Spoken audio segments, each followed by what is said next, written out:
حضور کریم صلی اللہ علیہ وسلم کی سنت مبارکہ پر اور حضور علیہ السلام کی باتوں پر عمل کرنے کے حوالے سے صحابیات نبی کریم صلی اللہ علیہ وسلم پر عورتیں جو ایمان لے کر آئی وہ بھی حضور علیہ السلام کی قول اور فعل پر کما حقو عمل کیا کرتی تھی۔ نبی کریم صلی اللہ علیہ وسلم سے ایک مرتبہ پوچھا گیا کہ کیا عورتیں اگر ہم سے اجازت مانگے رات کو مسجد کے اندر نماز پڑھنے کے حوالے سے تو کیا ہم ان کو اجازت دے دیں؟ تو نبی کریم صلی اللہ علیہ وسلم نے فرمایا یہ تو اچھی چیز ہے، یہ تو نماز جیسی پاکیزہ عبادت ہے جہاں تم دیگر چیزوں کے لیے، فیشن کے لیے یا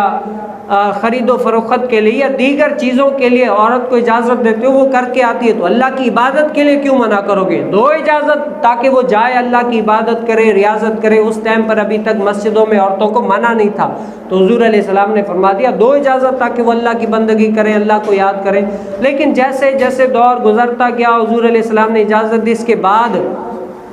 کے بعد حضرت سیدنا عائشہ صدیقہ رضی اللہ تعالی عنہ نے کیا فرمایا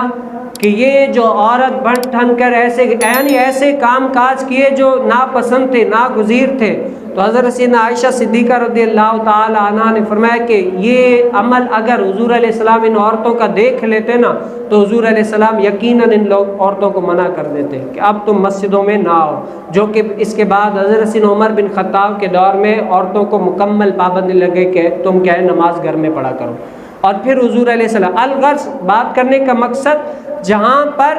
اجازت دی وہ بھی نیکی کی طرف گامزن ہونے کے لیے تاکہ وہ جائیں اللہ کی عبادت کریں، ریاضت کریں، اللہ کو راضی کر سکیں، اسی لیے اجازت دے دی۔ اور بعد میں جو منع کیا گیا وہ بھی نیکی کی وجہ سے تاکہ گناہوں سے بندہ بچ جائے، اللہ کی بارگاہ میں جو آئے تو سرخرو ہو کر جائے، اس وجہ سے